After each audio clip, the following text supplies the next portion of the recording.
finance bank. So you can see that this is really a very important initiative that brings together all the key important stakeholders. They work in 6 states, and they have 1,149 health facilities that they work with. So you can see that this is really a large and a network of providers that they work with. Dr. Ademi, who is, as has been introduced, and many of us knew her since the Pyramids of Health, a friend of ours, worked in this field over the years. She will help us to facilitate the process as well. But now, of the Association of General and Private Medical Practitioners of Nigeria, in the person of Dr. Tope Oyelade, of running his own. To make it okay. Okay.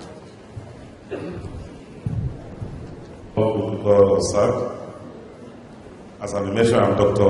Oyelade. I'm the first National Vice President of the Private Doctors, and I've been in private medical practice for over 30 years. During the time we were in medical school, family planning was just mentioned as maybe a one-page thing and just move out and graduate and come out of it. Decrease compared to what is available. Also, some of the methods, we don't even have idea of what they have and how to make use of them. Knowing that they are not tax collectors or people that are coming to encroach on our business. And after talking to them, they were able to identify the areas of our weakness that we need. Things like all these long-acting contraceptive methods are only practiced in few government hospitals, like the Central Hospital.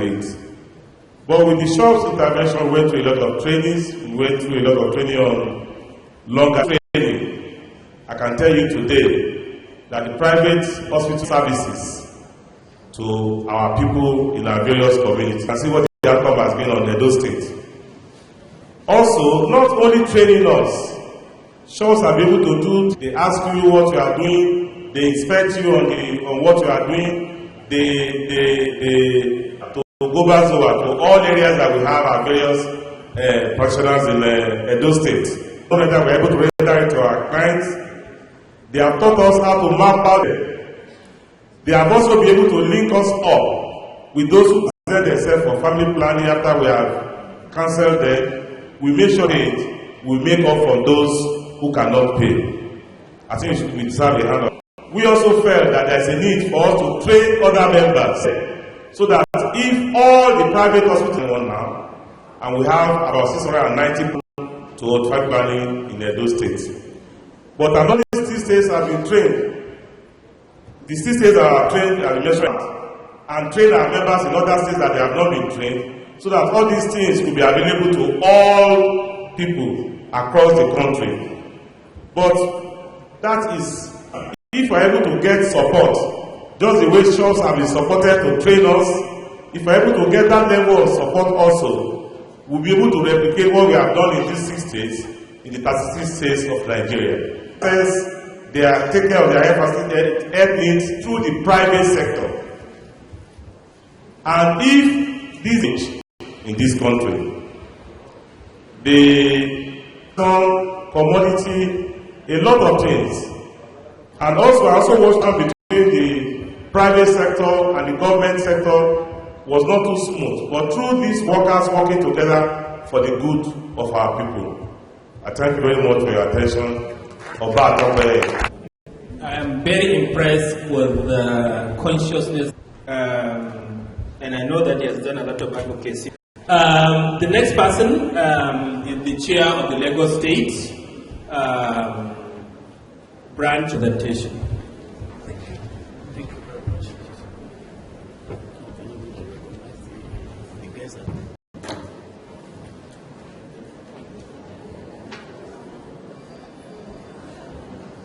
Good afternoon, members of this great occasion. My name is Dr. St. Akitade, the chairman of JPM, and that the private sectors don't have data. I'm very sure this is what the number of people we expect. We know the number of food that we're going to provide for them. We know the number of hotel rooms that we're going to make available. So the emphasis on the significance of data is not something that anybody has to downplay. It is necessary for the sector. It is even much more important to us because it is because there is a data that is relevant that we will be able to plan and budget for our staff and our stocks of drugs. That doesn't have record for all this in terms of documentation and reporting, and there is a collaboration, and that has been made possible also by SHOP with the government to the M&E of the local government on every month basis. The challenges we are having that are coming up that have not been able to enjoy that services will be able to know the benefit of that. When we started seeing a way to partner and scale up this training, one of the very important things that they are doing is that at our AGM, we are trying to train our members in this record and the data collation. We are also trying to have an IT platform that will make it easier for private sector to be able to generate data and send it electronically to the authorities that matters. The participation of our government is very, very important. They should learn from what our partners have been doing so that they will not go out unnecessarily for tax, whatever, because that's one of the challenges that the private sectors are always having. But if you give the data, they may use it against you as a revenue generation. We also try as much as possible that when we are doing this planning, just like the partners are doing to us, the government should involve the private sector right from the beginning, not at the tail end or not at the point when they will now put in punitive measures and that you are not submitting data, they will start running after you. They must involve the private sector from the beginning so that it is when we partook in this system that we will know the significance of what we will not be used against you. And I've also said that it's important that this training of record keeping and data rendition it's take significantly, especially at the, and that's what my vice president did not say, that during our AGM, all the states of the federations, we always participate, and most times in our AGMs, like 2017 AGM is coming in Osun State, and there has been a plan to impute a lot of reasons for data collection. Data collection is so significant and AGPMP is so important that we need to support ourselves in learning it. The software that Lagos State AGPMP has is important for this data collection, and I think the NHIMS template must be imputed in this, because most of this software we bought it and it's different from the record that the government wanted. So we are trying to see how we can put the templates of the HMIS inside the data so that we can now submit it electronically. These are the areas that we have seen that we have supported, and we can increase the access to data collection. Thank you very much. Thank you.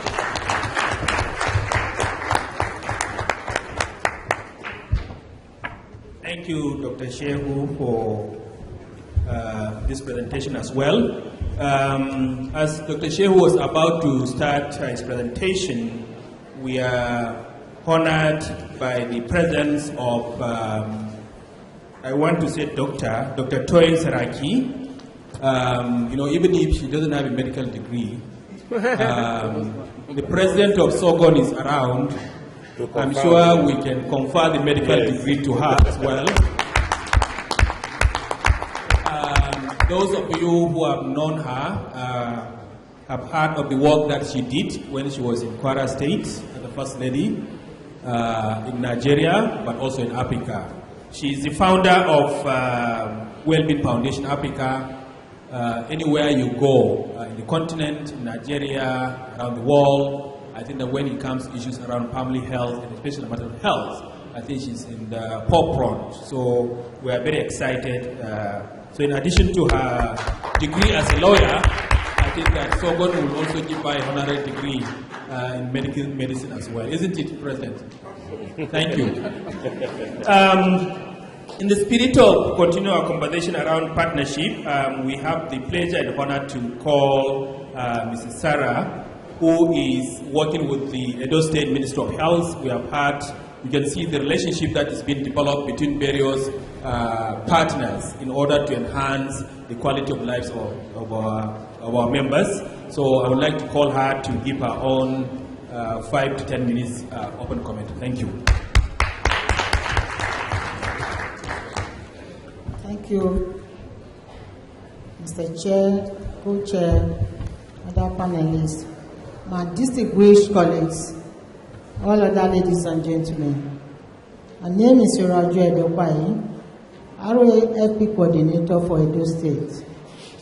It is worthy of note that there is group synergy between public-private partnership in order to increase our family planning services uptake and in order to achieve our 36% contraceptive prevalence rate by 2018. And for us to achieve this, we need to involve the private sector. And with what other presenters have told us, the clients accessing private sector, they are even more than those accessing the public sector.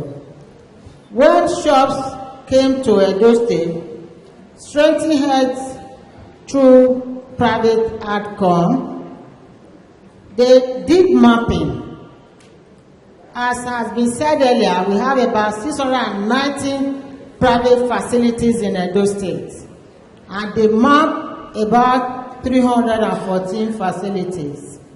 And out of these 314 facilities, 138 providers were trained on family planning, technology, updates, and 90 were trained on long-acting reversible contraceptives.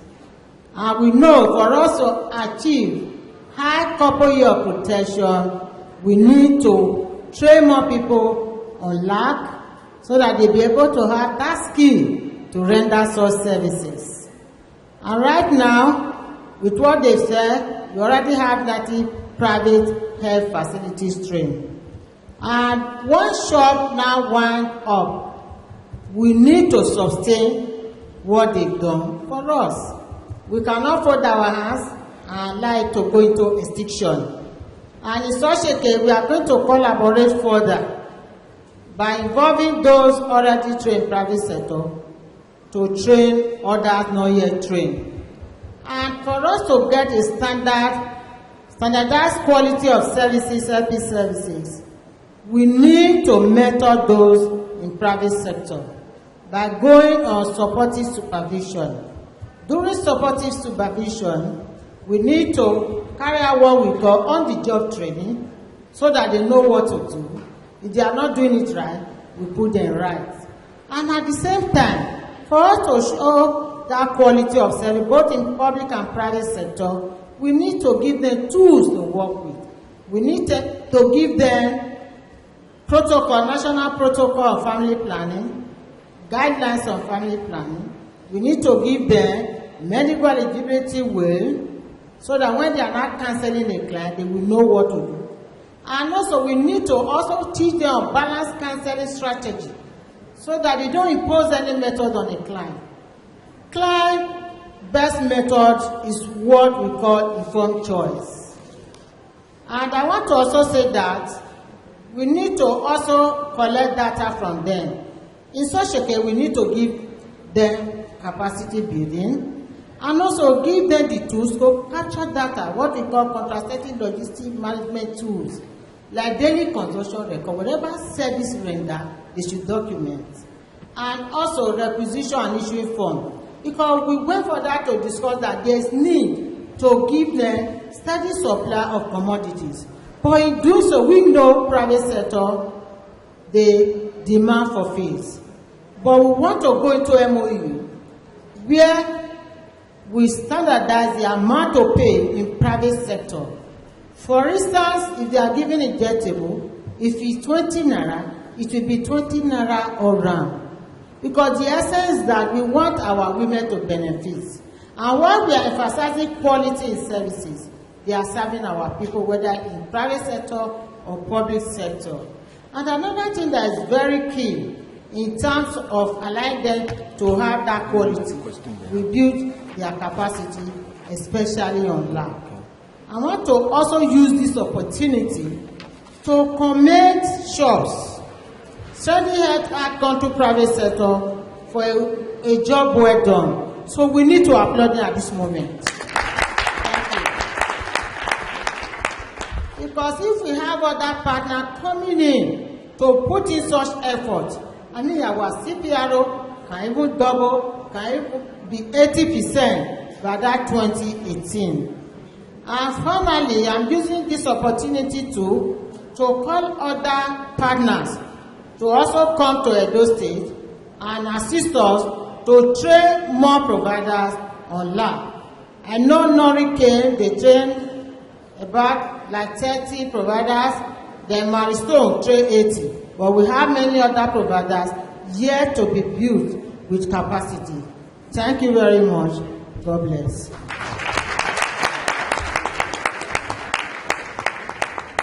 Thank you very much. Really, this team has done wonderful by really, sticking to the time frame that I've given. Now we will switch, and I will give it the opportunity to Dr. Ademi, who will moderate the next part of the conversation, and then we'll open up for further conversations. Thank you very much, Conley, for giving me this opportunity. From our presentation, you know that the Nigerian population policy, when was designed that at least 60% of services will be received from the private sector. And as you've listened to the presentation today, I'm very happy to see that the prediction that private sector will play a key role in providing services for family planning has been is evident in their presentation. So I'm very pleased about that in their presentation. But I'd like to ask a few questions, to further let us know or learn from this experience. My first question will go to Dr. Tope Oyelade. I have 3 questions for you.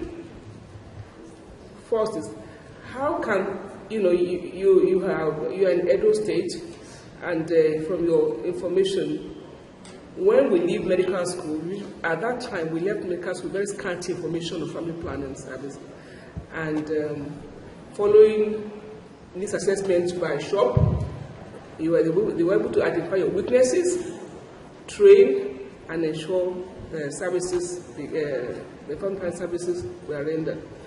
How can government mentor private sector to improve quality of family planning services, and what are the perceived benefits of that?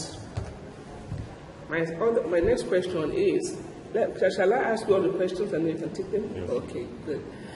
Well, can you briefly discuss the specific areas that mentoring support has helped you to improve the quality of family planning services in your facility?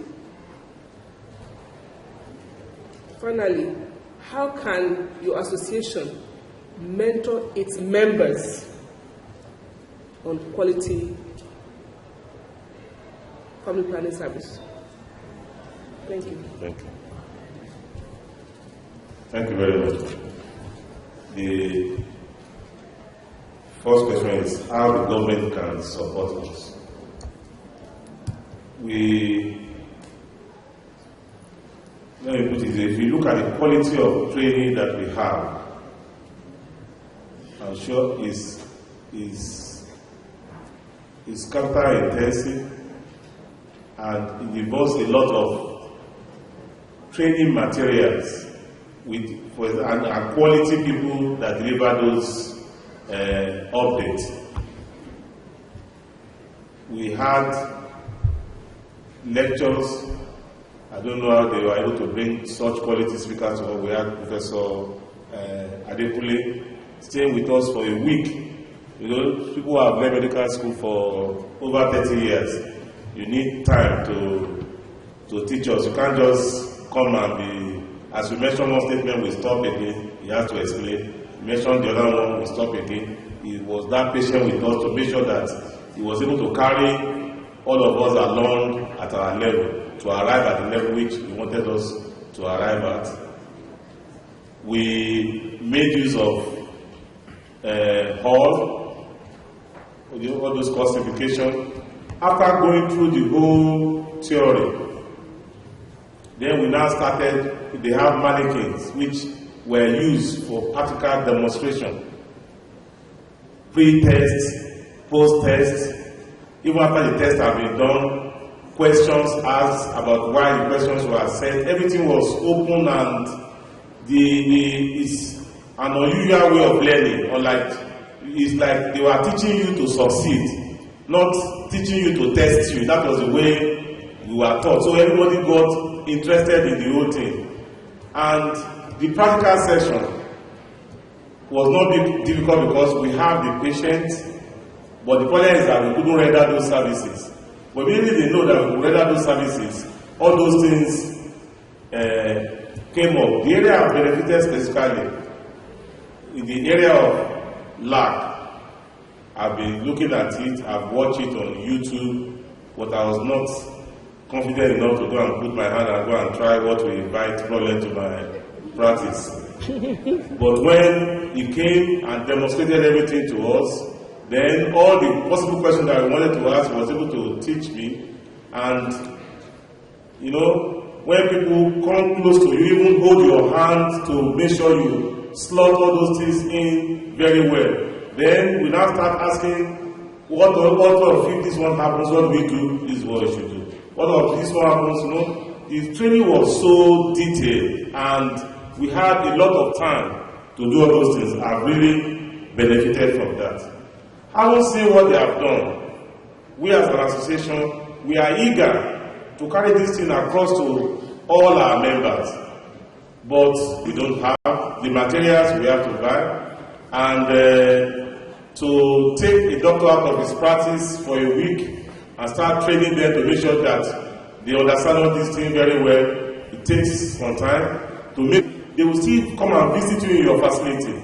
Come with the management, ask you to do it again, be sure that you really get what you are doing. Then also when you have your first group of patients, they come around, they see the way you have known how to do it very well. They will still not leave you alone, they still continue to come and continue asking you to be sure that things are really going on the way it should be. In fact, I've never seen learning at that level. Because learning is something that people just give you few things, they want you to go and start struggling to see how to get it out. The way we are taught, there is nobody that will be taught that way that will not be able to do a perfect job. Is it on infection prevention? If you get to our facility, there's none of our facility you can get to that you can hear of any odor. We have been told of the proper way to do infection prevention, and we are doing it, and it's working very well, and the whole community is appreciating us, and it's working very well for us. They have told us how to do product mix, they have told us how to integrate fine planning into anything, how to do balance counseling. By now, there's nothing you come to my facility for that. One way or the other, we will introduce family planning. Even if you are hypertensive, by the time we talk and we start talking, they say, how many children do you have? Don't you think this may be part of the things that will contribute to this? Don't you think there is a need for you to know? By the time you can bring it in many ways and discuss it, and it's making us to get a lot of clients. Then canvassers go out, we have a map of the whole cabinet area, and now what we do is that some of our workers, we have employed them, they go to the marketplace and go and talk about family planning. And before you know it, a lot of people are coming back to come and take a lot of family planning methods. So it has been a huge success. But the problem is that these people that have provided such a very wonderful thing for us, for them to now leave us alone and to continue, we really need the help of government, we need the help of other donor agencies that may make all these things to be available. Then we'll be able to carry this thing around the whole country, and we are sure that this will help for us to be able to achieve something great for our nation. Thank you. So, I hope you are encouraged, coordinator. I hope you are listening to the needs of the private sector from government. Now, Dr. Shehu, so Akintade, you spoke intensively on data, the importance of data, supply of data, because it's important for planning, it's important for budgeting, it's also important in terms of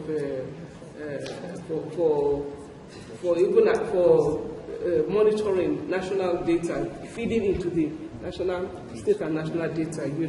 Since ultimately we want to document increase in CPR, and if we don't have data, then we will not be able to capture the 20 years. There has been an increase in government demand for data from private sector. What are private sector concerns or perceived risks on the use of private sector data by government that may enhance or hinder reporting to government? I hope you noted that. Yes. Because you did allude to one or two. What effort can government put in place to enhance private sector facility reporting to government? It's one thing to have the data in your facility. How do you make sure that you regularly pass this data on to government, and what effort, what assistance do you need from government for that to happen? Finally, in what ways can the association help the government to improve access to data in the private sector? Because you know the private sector, you know the terrain more than they do. How can you partner with government to ensure that they get full data, not just part of data of services rendered? Thank you. Thank you very much, Co-Chair. Let me just quickly put this in proper perspective. Number one, when Shaw came to Lagos, the first thing they did was to do mapping. And they actually did about 1,706 facilities in Lagos. And they went ahead to train about 704 hospitals and clinics owned by doctors and nurses. And they also trained about 515 people on record keeping. And that is enormous. If partners can come to Nigeria and do this, the government owns that. The private practitioner partners with the partners. Why do they collaborate with them? Because there's nothing at stake. There's no fear that when you submit your data, or you now tell them that this is a way to alleviate that fear in the private sector. That is very, very important. They want a collaborative support. I'm very sure on practical everything, you need to pay some wages. That is a challenge to the private sector. You provide roads for your clients, you provide water, you provide electricity, and overhead cost is also a burden. And if we put this, the government should learn that there must be a collaboration and the significance of this data. So what we're trying to do is to simplify the form for data collection and ensure that we speak with the government so that the government can deal with us as an association rather than dealing with individual facility. If they deal with individual facility, they're likely to have more challenges in collecting data rather than the association. So by the time you now have to deal directly with the association can now submit data directly through a portal that can be linked to our application in collecting data on the go, and we can submit it directly. On the other issue of regular reporting, well, it's about data to generate this data at the entry point. But with the development of the software that practically all hospitals have now, it is easier because once you get it, all you just need at the end of the month is just to print out rather than going to do recording and we are trying as much as possible to also tell government that they should go electronic. So that we'll be able to. I believe if we explore these few areas, we will be able to have a better rendition of details, and Nigeria will have it better for it. Thank you very much. Thank you, Mrs.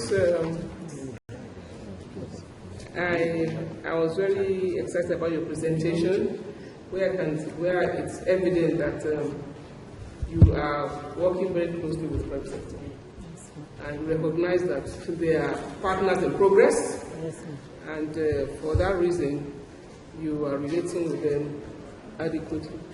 I would like to ask one or two questions though, so that for the enlightenment in the Edo State, by the Edo State government, you are confident that the services already that in the family planning in the outlets are up to your government provide oversight function in standardizing quality of LP service. Thank you very much. The first question has to do with, right now we have family planning dashboard, and for the private sector, they can feed in directly through. We usually have like quarterly meetings where trust and call it, where they can come to share experience to family planning dashboard on monthly basis, all the commodities offered to clients. Then the other aspect of oversight, which will be doing like hotspot checks, mentorship, supporting supervision, where they are not getting it right, we put them right, and at the same time we ensure we give them SOP, standard operating procedures. For instance, they want to do. Well, we'll be looking with the panelists, quality family planning services, and ensuring that the data is captured both at the state level. Give the information on the CPR increase in the nation. We need to have data captured from both the private sector, the public sector, all the states, and they need to be. I picked up a concern, and that is that there is no feedback. Now, if someone is giving data and is going and you're not getting a feedback, you're likely to feel that nothing is being done with your data. You don't get that thing. Private sector providers to continue to give their data. And I also hope that this, the fear they express, the fear of extra tax will not, the data they give you will not be used for taxation purposes, because that then would discourage them and would end up getting inadequate data for your planning and for your ultimate reportage. So let me hand over to the chairman, the colleague Shatima, for further comments. Well, I think it's only fair to ask two people to ask questions from the public. People can get the most insightful question, two questions that are example. Madam, you wanted to ask? Yes, sir. Is there any other person at the back? Can you come up? Thank you very much for the presentation. Please, I'll go straight to the question. I want to understand, please, 60% of our citizens are accessing care from the private sector. Is it in Lagos, taking into consideration the fact that we have private facilities mainly in Lagos and in the southern part, why the public sector that renders this care?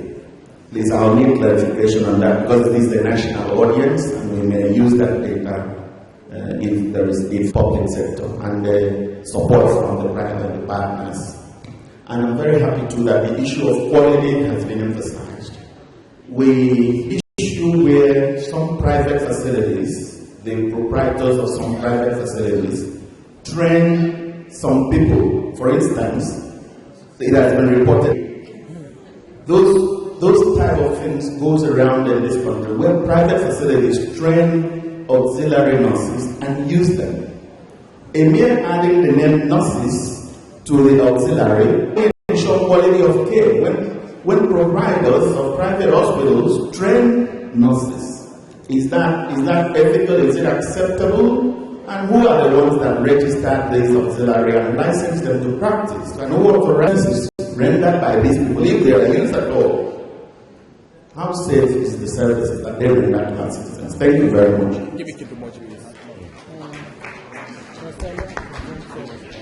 Thank you.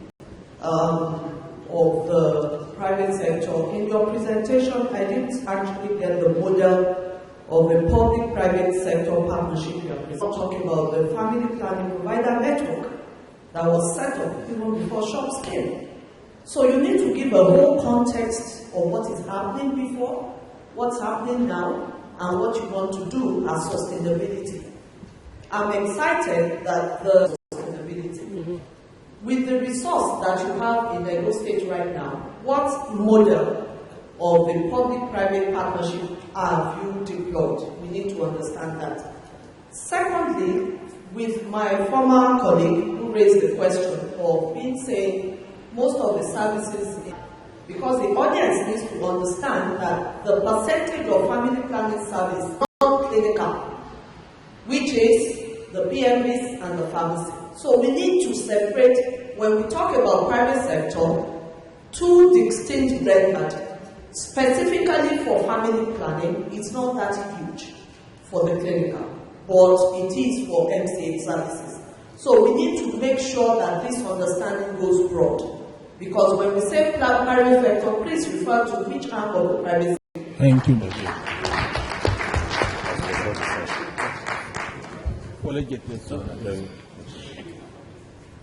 Private sector. Then I know that nationally you still have all these frictions between doctors, nurses. We see ourselves as partners in progress. We work together. We don't have such divisions. That one has been totally removed. Auxiliary nurses. There is no Okay. Training of auxiliary nurses from quacks. What is that? Because the word nurses has been attached to it, maybe that one is affecting that. In our state, there's none of the member of our association all sense of honesty in Edo State. But what happened is this, and that is part of what we are working on. You have private doctors who are qualified, who are registered with the Ministry of Health. You have other health facilities. In Edo State, we have over 690 private health facilities who are not even being run by doctors, and to allow the private practitioners to issue a paper to say this is a true doctor, he can open a private facility. We also said that if somebody wants to open a nursing home, the Association of Nurses should go to issue a paper say this is a true nurse, should be allowed to open a nursing home. But all these things are not yet accepted by the government. And this thing takes a lot of time to partner with government to get all these things done. So, but what happens is that when people who are not qualified doctors do things, the blame still comes to the doctors that are good. Those ones, we have 790 private, and it's not in our power as an association to go and start arresting people or closing down facilities until we are empowered by government. And we also collaborated with the NMA in the state to make sure that we even bought bus for the monitoring team. But one single bus, how many places can that thing go in the state? To even come in. And so please, next time when you see such notices, try to check whether it's actually a doctor that is running that facility. You see all sorts of posters, even the way they will come in for typhoid, for all sorts of stories right there. You can't just assume that a doctor is there because the place is called a clinic. Until you enter the place, before you know whether you actually have a qualified medical doctor practicing there or not. So I want you to know that the nurses, they are our friends, we work together. I'm even married to a nurse, so I won't do anything to damage nursing profession. Thank you. Excellent. I think we need to be closing because the next panel really needs to start, but we need one minute and then we close. Sorry. Thank you. Thank you very much. Like in Edo State, for nursing homes, it's under the Department of Nursing. Why for medical service under the medical services for like clinics? And even when we were talking about quality, we will ensure that the private sector, they do not engage quacks, must be skilled personnel.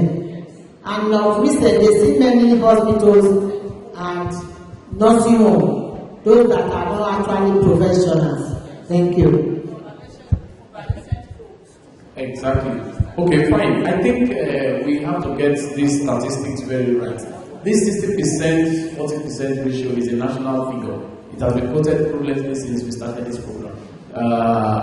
However, like the second question, the lady that came out said, that 60% is not actually doctors alone. It also covers the nurses, it covers the pharmacists. Okay, so but they are all in private sectors, and that's what they are putting. Now, the situation in Lagos is this: Lagos have a system where you do your renewal on every annual basis, and you need to submit the certificate of your personnel to a regulatory body that is called a FAMA, Health and Facility Monitoring Accreditation Agency. Monitoring and Accreditation Agency. So I don't see any reason why you will now come out as the park and you now take your papers to government. I don't know where he is. Yes, it is agreed that you have sparring regulations all about your place. And I can tell you categorically that this private association of general and private nurses, association of medical lab scientists, association of medical pharmacists, or association will work together with the partners. So this old issue of disparity or rivalry, I think we should stop it right from this moment. We should just stop it so that we do not, because it doesn't exist any longer. It doesn't exist any longer. The association of private nurses are having their conference just in 2 days in Lagos, and I'm a member of the panelists. I have been given an award by Association of Medical Lab Scientists because of this ourselves to even get staffs to fill up when the need arises. And I think this is the spirit. Thank you very much. Thank you. As I said earlier, Nigeria Validation and is still functional. We go on outreach to distribute corridors. We also have an advocacy call group, and it's also still functional. Thank you. Ask one question, and the question is, when did you last see a national population policy in Nigeria? So what is the instrument you are using to practice? When you're asking me about 60-40, 60-40 was part of the ingrained, yes, for service by the national provision of family planning services in Nigeria, it was designed that 60% of the services will be rendered by the private sector, and where you and I cannot go there, we have no, and then we have the various private, the nursing association have services, GMPP have their own. And so let's look at putting the policy online too, so that we know the instrument that guides our provision of and the expectations from us for provision for family planning services to be able to achieve the CPR that we all hope to achieve. Thank you. Thank you very much. Thank you very much. I know that the time is running and we need to move on. But before you make your announcements, may I please publicly apologize to Nuri, because if you look at the annual population lecture series, there have been very active supporters of the lecture series. Charity, Bechi has been very, very active participant, but they say the devil's print or something happened. Yesterday, I think it was almost like 9 o'clock when I was given the draft to go over it. And at that time, I think I was just hoping just go and print. I didn't pay attention to the names of the persons or the organizations that really, really contributed to this. So I want to apologize, and on my behalf, can we please thank Nuri and Charity and Moji for all the work that they have been doing. Thank you. Where are you going to sit down there? You're not going anywhere. Colin, sit down. Colin, sit down. Colin, sit down. You're not joining me saying Colin, sit down. I'm already down. Ladies and gentlemen, I want to quickly bring to the top table the dramatics personnel for the next session, which will be the last session for the day. Let's clap up for ourselves. The room is still full. Give some energy to yourselves. Colin is already seated. I would like to bring Professor Una Campbell from the London School of Hygiene and Tropical Medicine. Please welcome her very, very warmly. Keep clapping until she comes. I'd like to welcome the President of Society of Gynecology and Obstetrics of Nigeria, Sogon, Professor J.I. Brian Adiman. Brian, where are you? You've been missing in action all today. Brian, let that soldier not disturb you again. All right, Dr. Mary Mandara of the Bill and Melinda Gates Foundation. Where is she? Yeah, you're very welcome. Now, the next person I'm proud to welcome to the high table is no other person but somebody I call an extraordinary person. Her Excellency, Mrs. Toyi Saraki from the Well-Being Foundation. This lady that is doing wonderful work both in Nigeria and outside the country. I wish all the wives of top politicians are like her.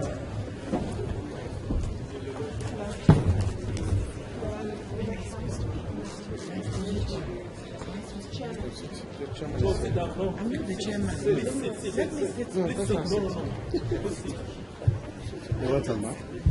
Okay, next on the line is my good brother and friend who will moderate this session. To call him Mutubiara.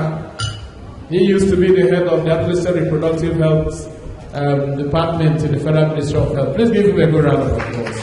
Muran from the USID. Is she here? Allison?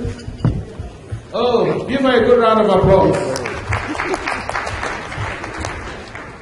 Next is Imran Bello. He might not be here.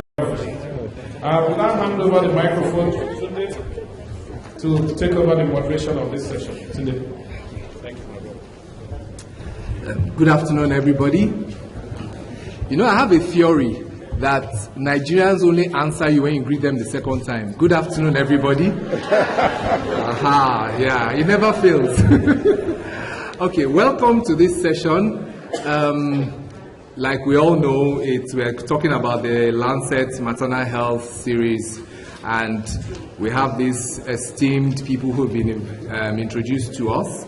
So without wasting much time, I'm going to call on someone who's been on this high table for almost all day, has been talking, Shetima, to just give his opening remarks. Dr. Kobe Shetima, please. Okay, thank you very much, my former friend.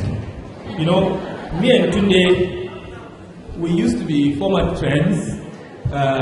He was very nice and good person when he was with the Federal Minister of Health, when he was called Mutumiara, but he left us and moved to another place. So he's now Mutumiara. So that's why whenever we meet, we say former friends. But then we renew the friendship at that event. But once we leave, we become former friends again. This is really an exciting occasion. This panel was supposed to take place yesterday, but we know what happened as a result of the challenges with timing and other things, and that's why the minister could not be around. But because I'm an aspiring minister, so I was given that responsibility to chair this event.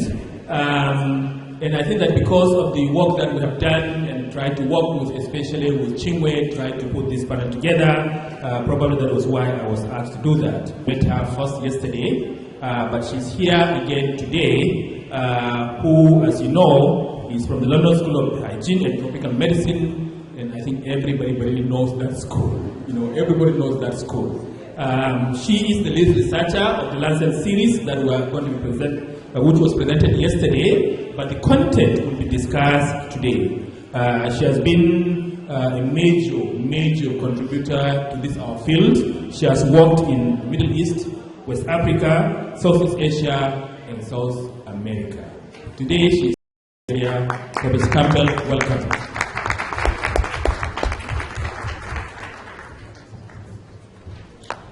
Thank you, and I'd like to start with the really funders who supported this series of works. So we're very grateful for the opportunity to come here.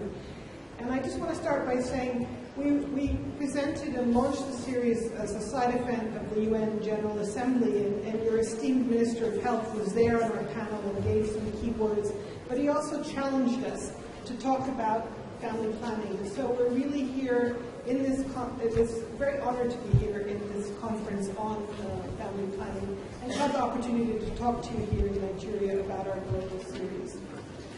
So I'm going to start, the first photograph is of Amina. And Amina is from here in Nigeria, and I like the photo. She's half in the dark and half in the light. And the question for me is she the old face of maternal mortality? We first launched a series in the Lancet in 2006. And at that time, the face of maternal mortality was of a young woman in a rural area, delivering by herself maybe, or with relatives, no transportation, So this young woman, delivering alone or with relatives, no transportation. If she bled, she died. And now, 10 years later, we're bringing a new series, which is looking at maternal health. So not maternal mortality, but maternal health. And the question is, which story is she? Is she the old story or the new story? 3 commentaries, and there are 77 authors from all over the world, including from Nigeria. And the data tell us a very powerful story about where we're going. Next slide. And the first thing that's very important to know is when we look globally, progress has been made.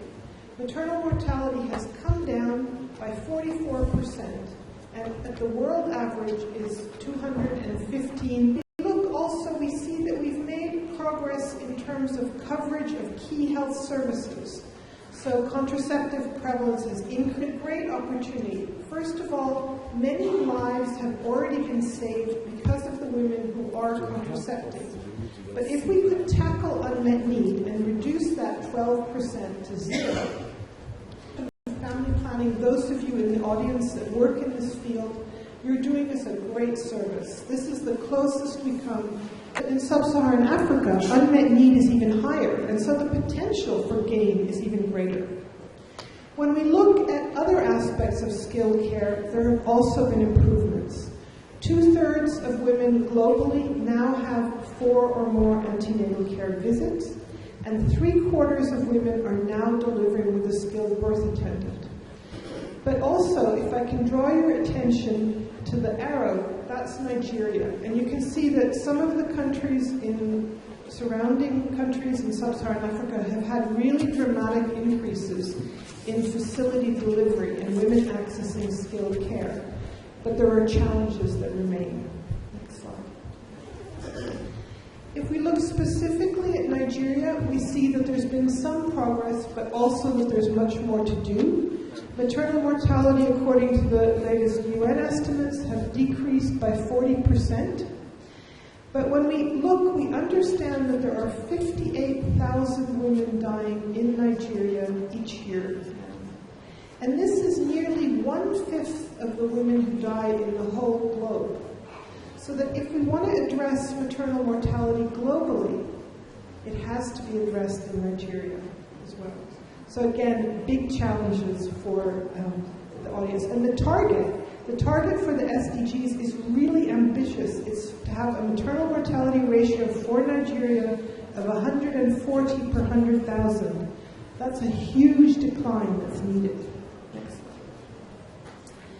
When we look at family planning, and I shouldn't be speaking, use of modern contraception has increased but still remains quite low, and that unmet need has gone down, but again, there's more to be achieved.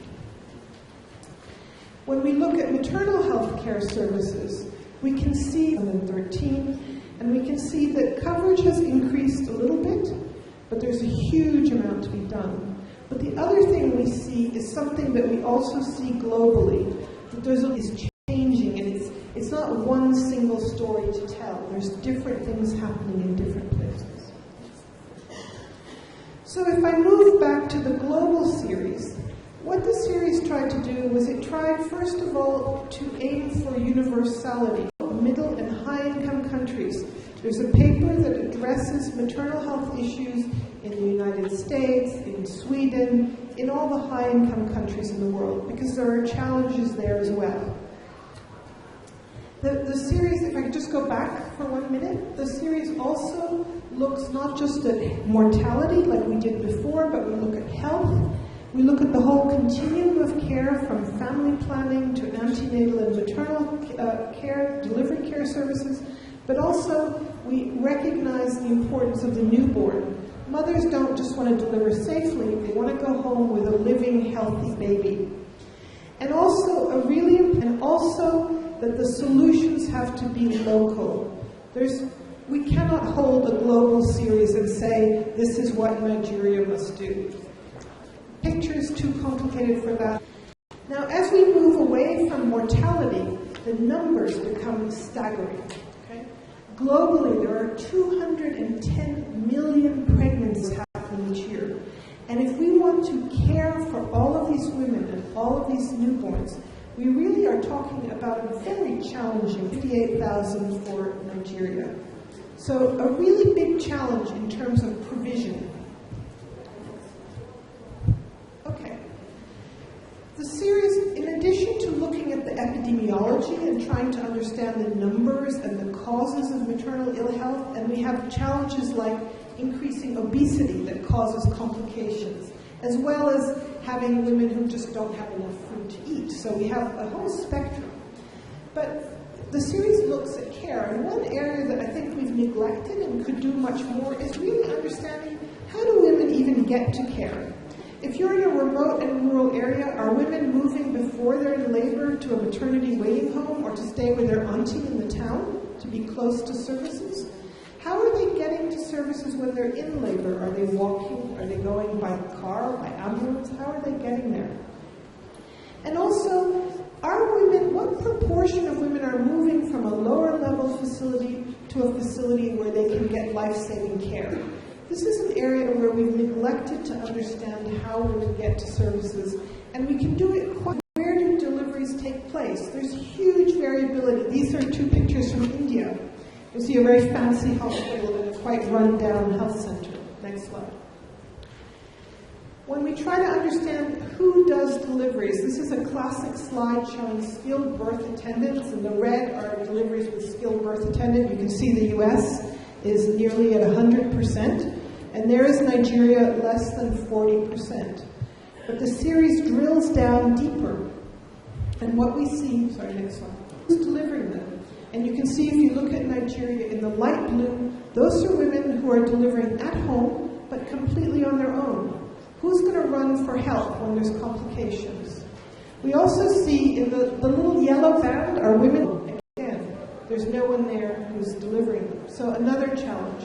And we can also see the dark color is women that are delivering in hospitals. So you can see most care in Nigeria, if it is in a facility, is in a higher level facility, largely with midwives, although of course doctors. Nigeria has not had a national health facility survey.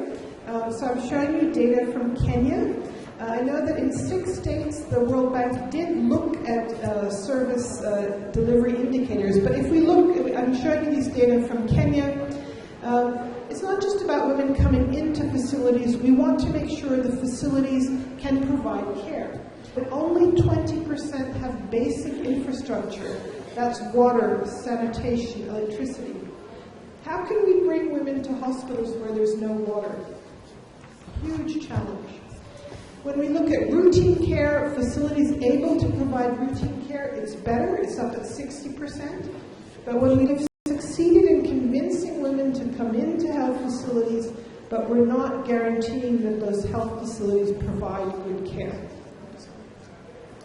In this figure, these are data from Nigeria about the percentage of nurses and midwives that can provide basic emergency obstetric care function. What we can see is that for antibiotics, giving oxytocics, giving anticonvulsants, it's nearly at 100%. So these are areas where nurses and midwives can perform well. But when we look at things like neonatal resuscitation or vacuum extraction, the capability shrinks down to nearly zero.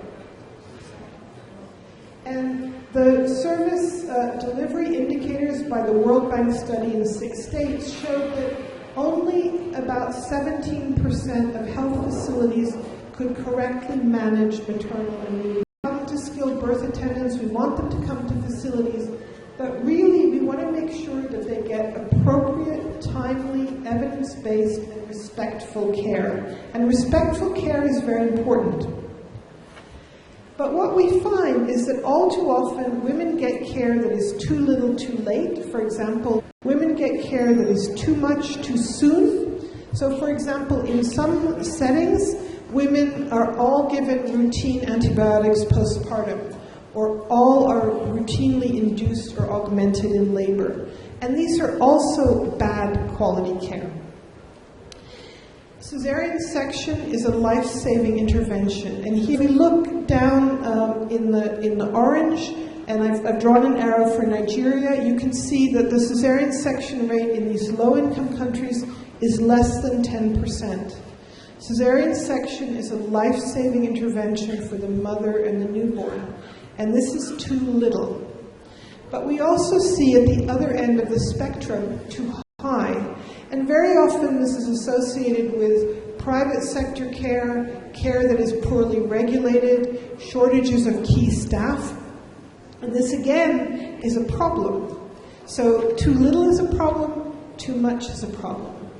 Another example, 2 really inexpensive, cost-effective, evidence-based interventions are early initiation of breastfeeding, but also women delivering with a birth companion. And you can see that up at the top is Brazil, it's around 80%, 1%. Nigeria is up at 22%, so it's certainly among the better countries, but really a long way further to go. Now, I've talked a lot, and the series talk a lot about good quality care. But it's also very important to remember that some women are completely excluded from care. And these might be adolescents, vulnerable women, women from different ethnic or religious minorities, women living in poverty, and also, I know, an issue for Nigeria are internally displaced populations.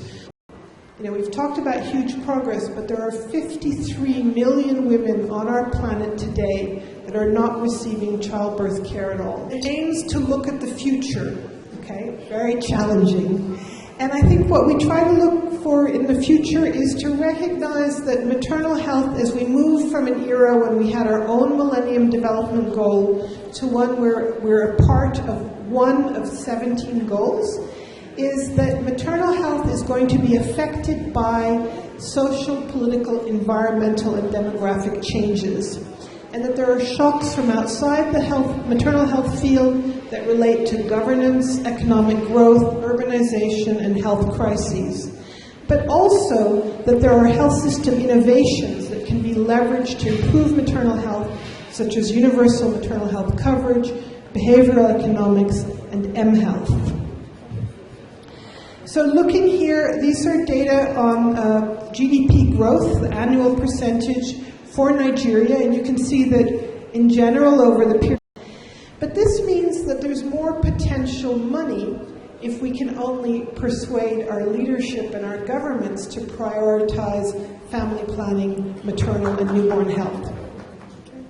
And these are challenges not new. Urbanization.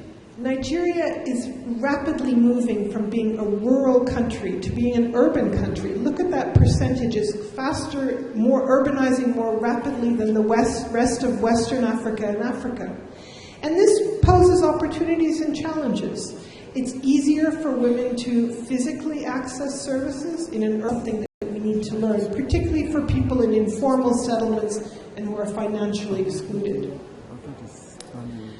Universal health coverage. What is it? Well, it's a means to ensure that people obtain essential health services without experiencing emergency cesarean section has often tipped families into poverty.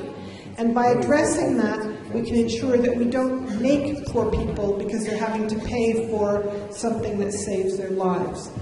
But also, we know that it increases service use and can improve health outcomes both for children and for adults. The series ends with a call to action with 5 key priorities.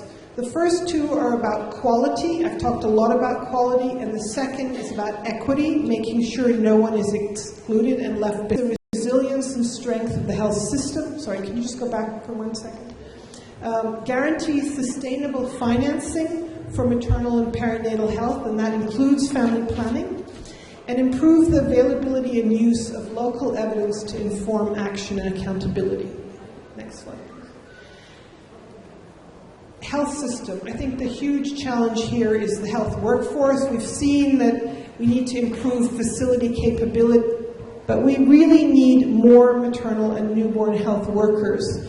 You can see in the map here, Nigeria is not in the most dire category. These are countries that have less than 2 health workers, midwives, and obstetricians per 1,000 births, but it's in the next category, 3 to 5, so some real challenges there.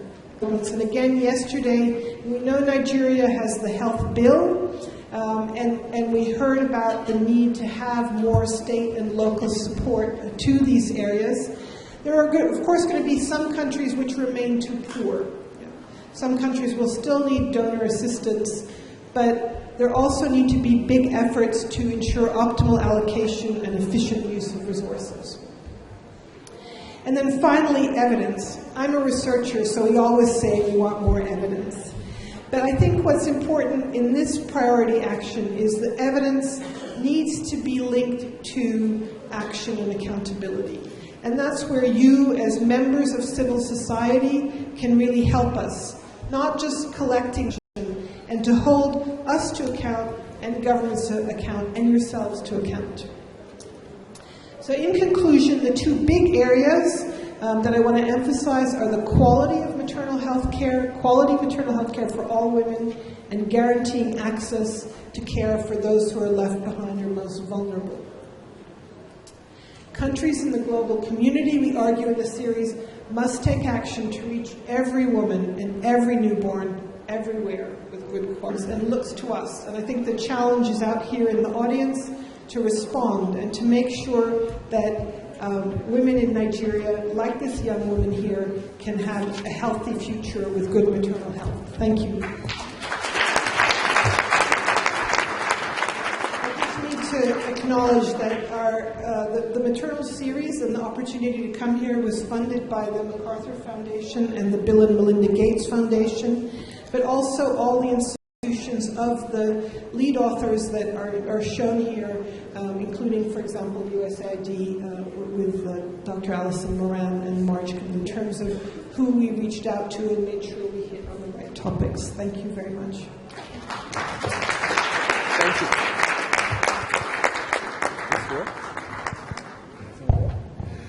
Another round of applause for Professor Una, please.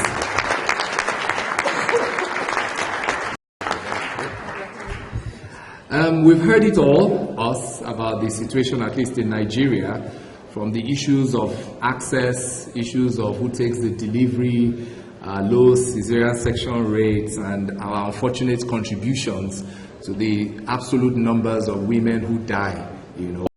For questions, we have these experts who are sitting by my side. First off, I have Professor Brian D. Adinma. We are privileged to have you join us today. He trained as an obstetrician gynecologist. He is currently the president of the Society of Gynecology and Obstetrics of Nigeria, SOGON. Was founder of the Ekweme Center for Multidisciplinary Research, former provost of the Faculty of Medicine at Nnamdi Azikiwe University's College of Health Sciences, and also former Commissioner of Health of Anambra State. I'm sure someone is saying former, but remember, he's currently the president. He's a leader in women's health. Professor Adinma has extensive experience consulting for prominent foundations and international NGOs working in product, an experienced OBGYN. What do you say to what Una has presented? Globally, the maternal Lancet series, and then in Nigeria from the perspective of a very erudite scholar. Thank you very much, Tunde. Let me stand on existing protocol and then say a very big thank you to Una for this presentation. I think it's a good thing coming to Nigeria. The maternal health series is going to perhaps it's going to put us on our toes, and it's going to assist us in general. Let me say that maternal health and what we could do to bring it to the situation it should be is like hydra-headed, as it were. Starting from antenatal care, through delivery, through family planning. There's so many things to concern maternal health. But the bottom line is maternal mortality. Our reason for being here is to contribute to reducing the maternal mortality statistics in our country. Remember, family planning remains one of the specific approaches to reducing maternal mortality. Of course, antenatal. Now, we cannot toy with family planning because family planning has direct relationship as a reproductive health index to human development index. 3 components. One is GDP per capita income of the state. The other is life expectancy at birth. And the other one is literacy status, the literacy status of the country. Your country cannot develop.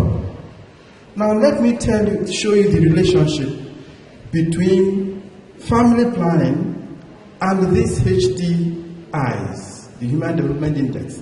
I want to show for Nigeria, it is given to be 576 per 100,000 live births, as that in 2015, 843 per 100,000 live births.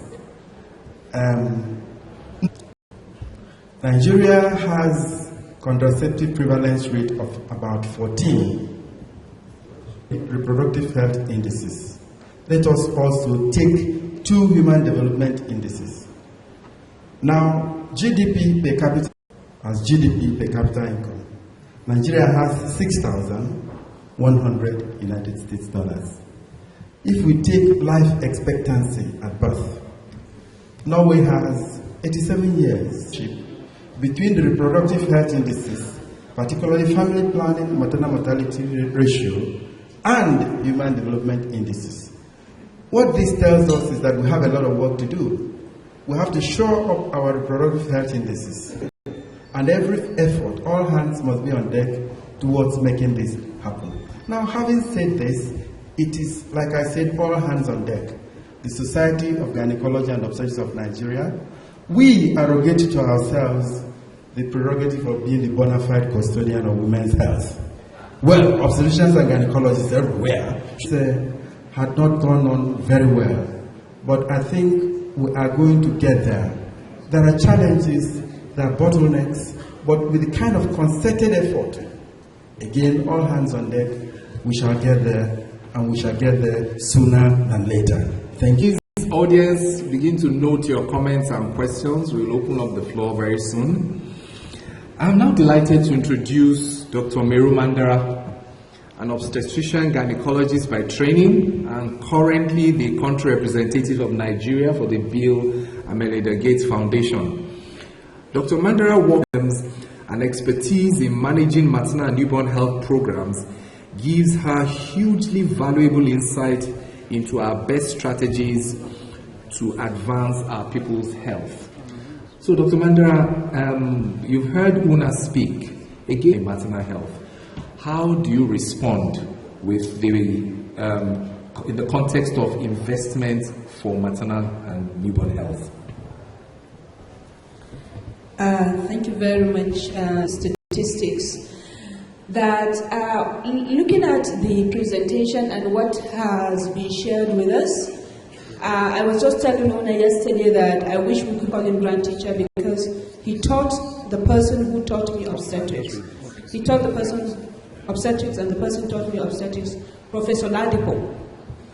If you look at those statistics for Nigeria, we'll stop smiling. For that is just the tip of the iceberg. Because that statistics is highly diluted. You look at maternal mortality in the far north, is ridiculously disappointing and disgraceful. I always say this with no apologies because I come from there. And so therefore I can freely say how horrible we have been doing in that part of the country. And this is not Gates Foundation saying, this is Meru Mandara from the northeast of Nigeria. But looking at this data, for me, the key to looking forward is looking at, if you disaggregate the confounders, where are the blocks? What is happening? Where are the issues? And for me, the 2 key issues that are paramount and very important to our local context in Nigeria. One is the issue of quality of care. Secondly, is human resources for health. These 2 important things are things that, until we look at them very, very, very seriously as a country, within the lens of sustainability, beyond what is here, 5 years from now, where are we going to be? A lot of the Gates Foundation, USAID, DFID, a lot of partners are investing. And the lives of all of you sitting here in Nigeria don't have life cycles. And so therefore, us planning to follow those life cycles and to keep building on quality of care and human resources, I know that it's difficult to do everything. So where are the things, where do we have comparative advantage, and where is the best place to spend money. And of course, area. Girls, in communities where girls marry at the age of 13 and they give birth at the age of 15, if there's contraception and there's nothing as big as cheap an investment in saving the lives of women like contraception. And you know why? It's because they don't even stand the risk of pregnancy. There's no even risk of childbirth. And you can imagine, so that means the risk of maternal mortality is significantly reduced to only the defaulters. So for me, this is really, really crucial. The second part of the issue is, are we getting the best? Are we getting optimum? Are we disaggregating, taking what is important? For example, in a state with maternal mortality ratio of 1,000, they're building a national orthopedic hospital. Excuse me, they're not even roads. Is this the best use of our time and money? Then the second is human resource for health. The task shifting policy has given us an opportunity to be able to improve maternal health and train the appropriate people. And I'm so happy that this country, our country, has already taken the task shifting policy. This means that we have an opportunity where there are no nurses.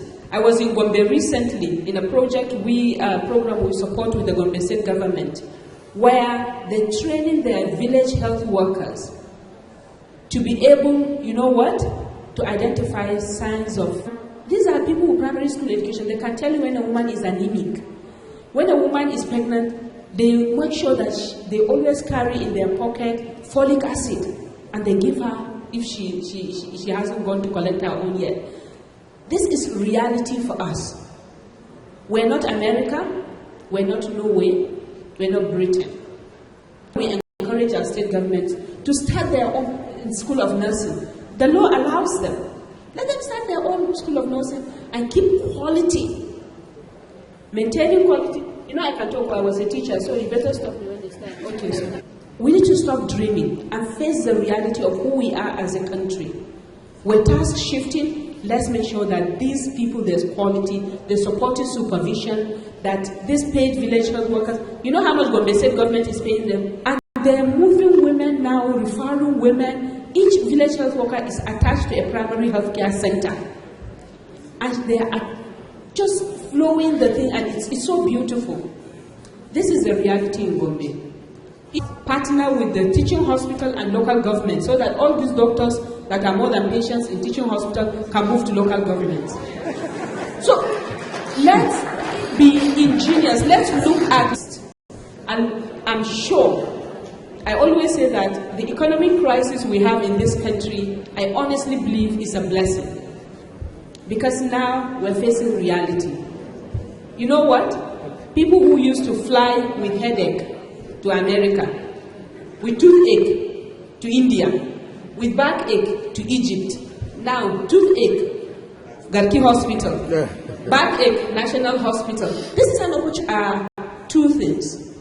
One, that we need to focus on the quality of care.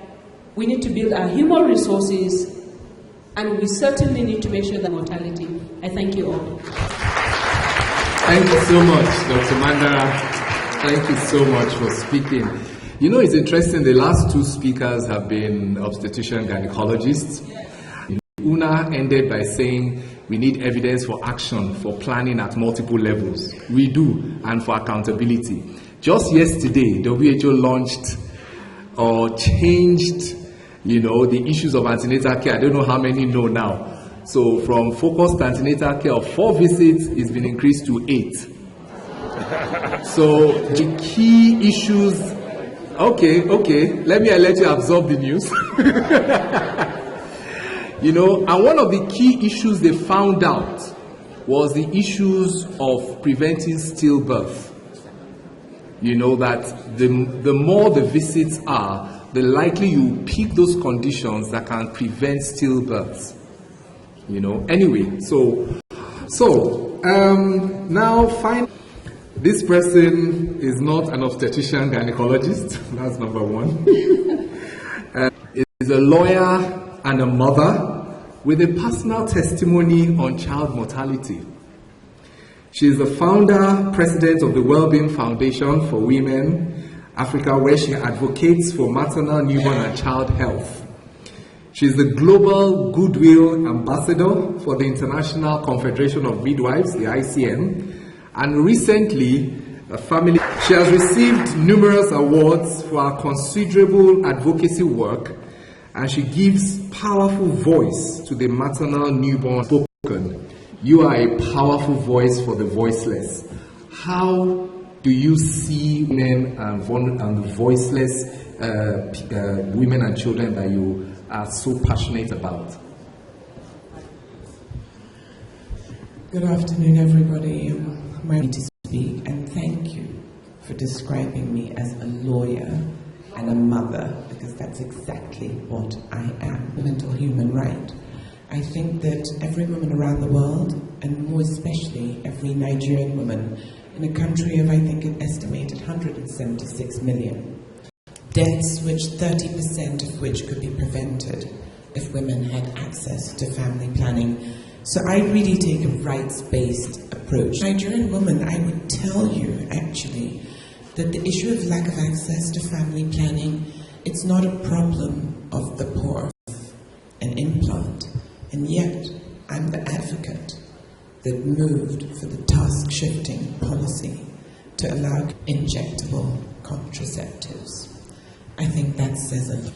In another place, and with all due respect to all the eminent health record that starts with the beginning of the pregnancy, the very person we're trying to help, which is the Emergency Obstetric and Newborn Care Skills Program in Kwara State, in those 11 local government areas, and we haven't seen a death. 2006 started the Community Health Insurance Scheme. I'm very happy that His Royal Highness is here, the Emir of Shonga, because this was piloted in Shonga. Today, it provides care, comprehensive yearly package of care for a $2.50 capacitation fee. My own little token to that is I chose that you can upgrade infrastructural facilities, you can train health workers, you can put the affordability and the access in, and it can go to scale. I'm very happy to hear that it's over on the 31st of December, so it's going to be the model that is adopted into the National Health Insurance Scheme. But this still leaves us with family planning for the mother. I don't know how many mothers in this room actually know where to get their family planning. Could you please put a hand up if you do, honestly? Not up to 10% of the women in this room have actually put their hands up. So we all know about family planning. You can have an IUCD, but where are we going to get it? And this is where the supply chain comes in. And I'm very sorry, I'm not one of those that subscribes to the issue of reducing our having a child is the same. Whether she's in Nigeria, Ireland, you have women with a 90% survival. And on the other end of Washington, in an inner city, you also have women with indices like ours. We've started a program called MamaCare, and I welcome the WHO report because our MamaCare midwives in the last 18 months have been going to hospitals just to give women antenatal and postnatal classes. As a result, the uptake of antenatal and postnatal medical visits has gone up, I think. So my message is that the last mile, we love to talk about the last mile in health. The last mile is the woman herself, and we have to make sure that our midwives, and note, but what I'm calling for is for the federal government to take up the midwifery services framework. An investment in a midwife is an investment to the power of 3. Midwives are the ones who are the wives, and I call the male midwives mid-husbands. Let them teach the women. If we don't have midwives in some communities, let's put trained midwives there. We have all been claiming victory for the drop in mortality in Nigeria, but I actually believe that that victory goes to the midwife service scheme. I call upon all policymakers to forever as a lawyer, but I won't. Thank you. A round of applause for Her Excellency. You know, at times when you hear her speak, you know, you forget the fact that, you know, she's in the governance structure of this country. And I think that if we have more of her type, you know, in positions of authority, speaking with this kind of passion, Nigeria will definitely be a better place for us. So one more time, please let's just give her a round of applause. Thank you so much. Okay, so as you will see, there's this lovely lady to my extreme left who's been, she has a voice, she's not voiceless, you know, so, but I'll hand over the microphone to her now to just say a few words and then she will handle the discussions beyond. And distinguished audience members, thank you very much for the opportunity. Very happy to be here today to present and discuss these findings with you. I think I've already said and to what Professor Campbell presented. So I would like to take the time to make sure we get to some of your questions. So, Tunde, how much time do we have? We have like... Have a question, please raise your hand. If you don't mind, just stating your name and where you're from and who on the panel you'd like to address your question to. We'll take 2 rounds of 3 at a time if we can. So first we'll start with this gentleman right here in the blue. Please, sir.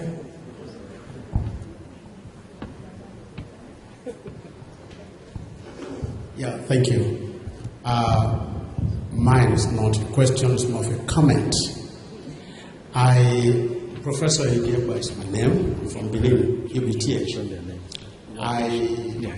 I'm the head of family planning in my hospital. I want to thank those who've spoken, especially my president, Professor Adima. Thank you, sir. My worry is that in Nigeria, 90% of everybody who needs healthcare pays from his pocket or her pocket. That, to me, is the major reason why we appear not to have succeeded in. And I just want to share a little bit of the experience I had during my sabbatical with the Shell Development Petroleum Company in Port Harcourt. Now, Shell decided to get for a community what they call a community health insurance scheme.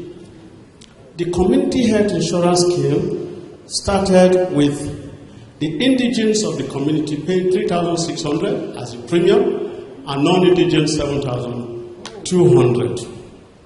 With that, Shell got to, if you're a pregnant woman, you registered before 12 weeks, and you have no pre-existing condition, no previous cesarean section, you don't have fibroids in pregnancy, you're not hypertensive, not diabetic, that $3,600 will take care of your pregnancy from its onset until you deliver and the postnatal period, including the full immunization of your baby. Now, that means you will get full antenatal care. You will get, of course, that includes family planning for the other women who just had babies. You will get full immunization, both for yourself and your baby, tetanus, toxoid, and what have you. You will get PMTCT. The biggest and most successful PMTCT program is from that community in Nigeria. I know about that.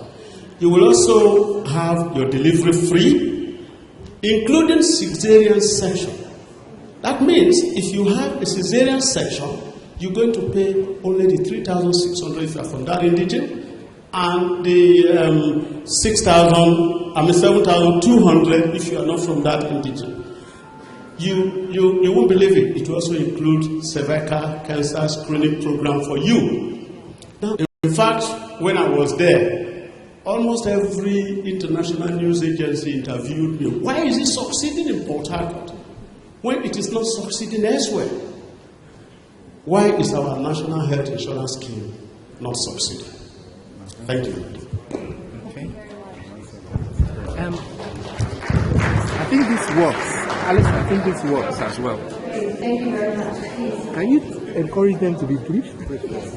Also not asking a question, but of all what we've said, we've noted government contribution in health services, health infrastructures. Some time ago, one of my lecturers said something that he was NMA president at that time, and he said that he went to the governor and he said, okay, please come to our hospital and institution, come and spend some money here. And the governor said, I would rather go and build structures, build roads where people will see what I am doing. So I want to ask or implore, is there a way we can curb that among government officials so that we do less of doing what the people will see and do? Please go over to this woman in the front row, please.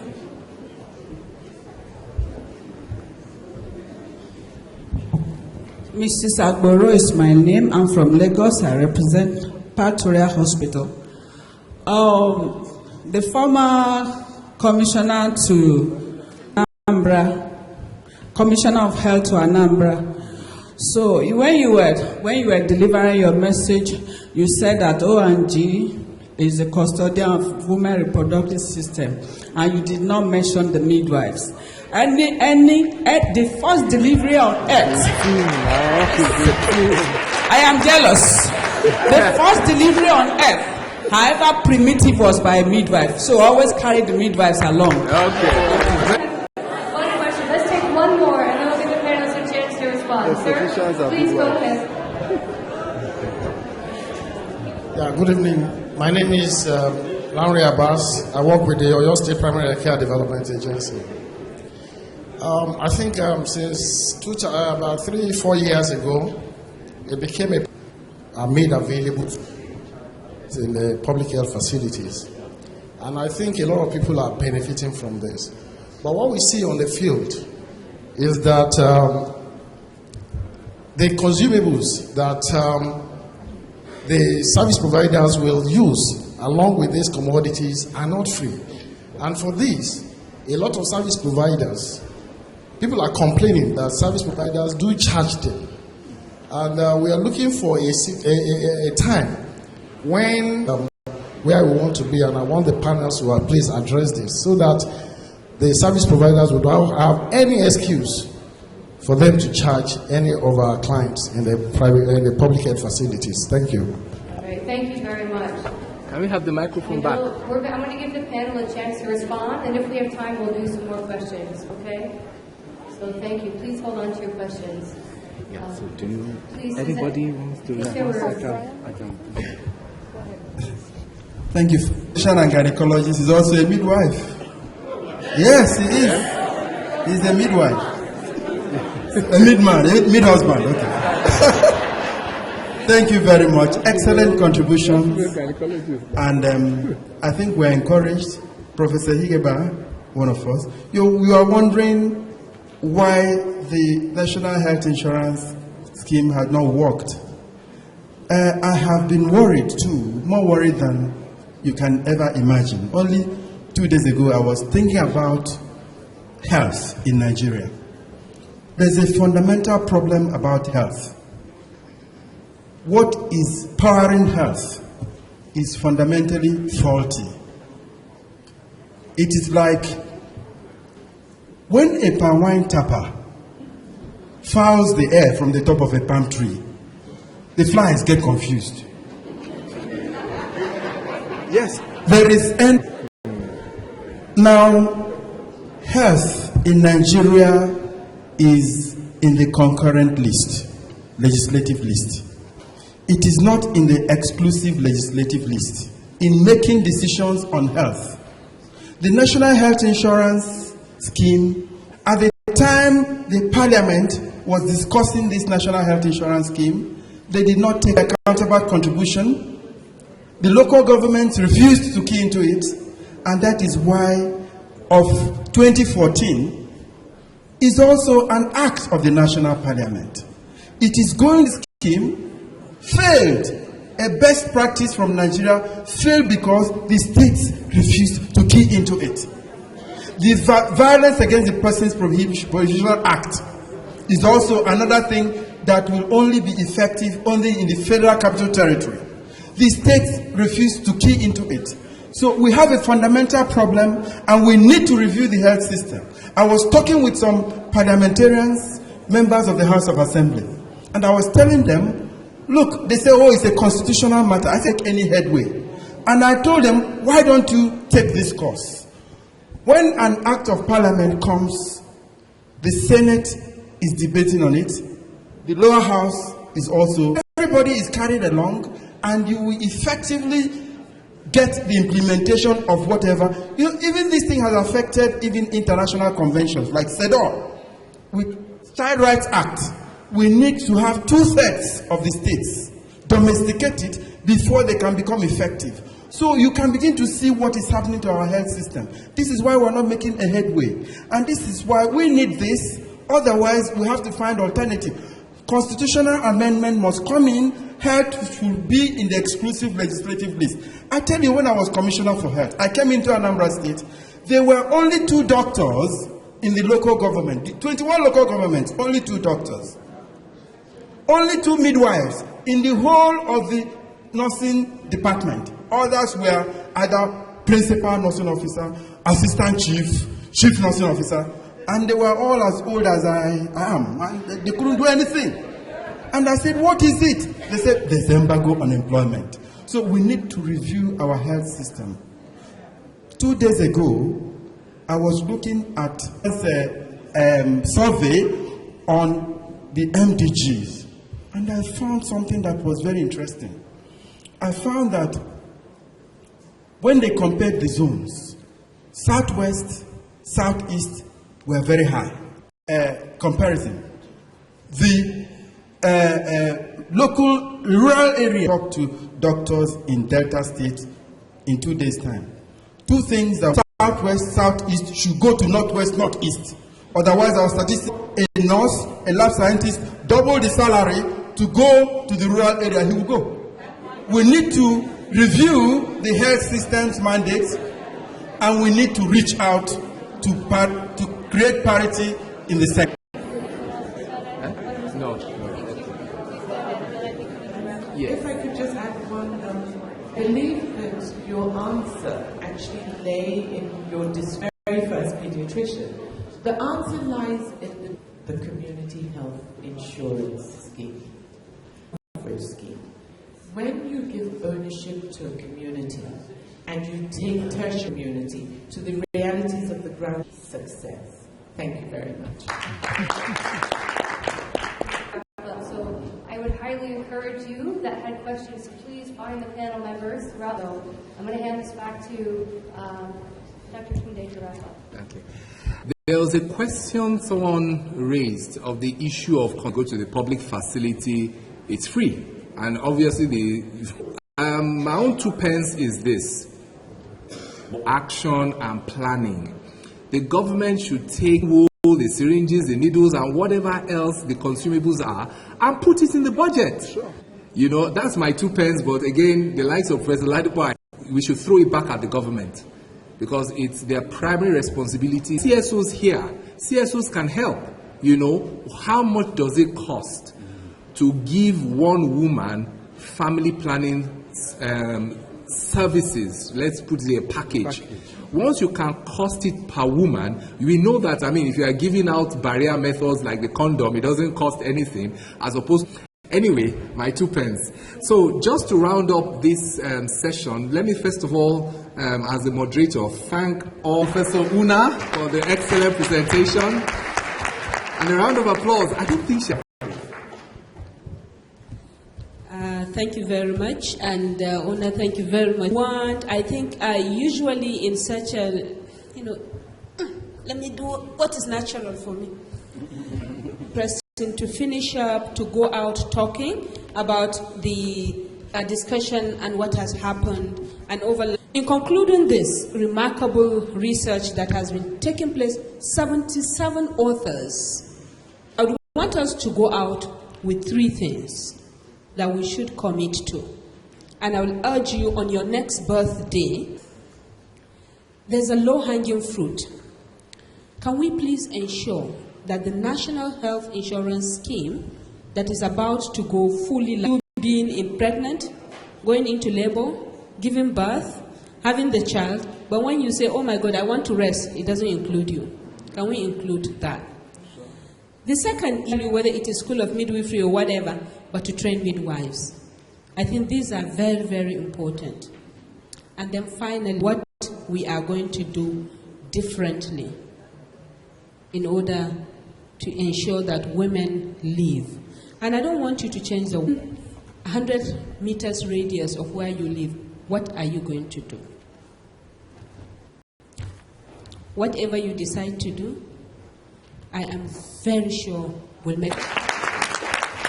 The change begins with me. We saw the gynecologist speak to it. I think this is the end of the session for today. Charger wire. If you lost one, please come to me. Out cable, please tell the person to see me. So may we give all ourselves a good warm round of applause. And the tea break will park, so it can help you in your evening munchy. Thank you so much. Because of a pre-booked activity of DFID, be one of our. So if you want to get a prime seat, so you come early. Otherwise, you might be standing. Thank you.